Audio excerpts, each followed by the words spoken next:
Hi, this is Chase. I'm going to be picking a Masterlac 40mm shackle in brass.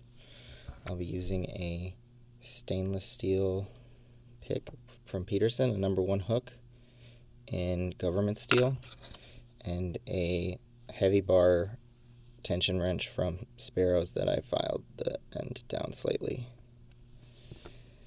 I'm going to go top of the keyway.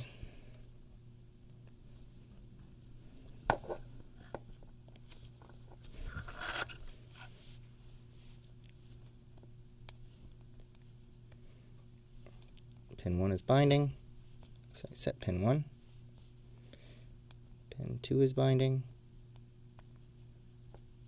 set pin 2. Pin 3 is binding, pin 3 is set, pin 4 is binding, and we're online.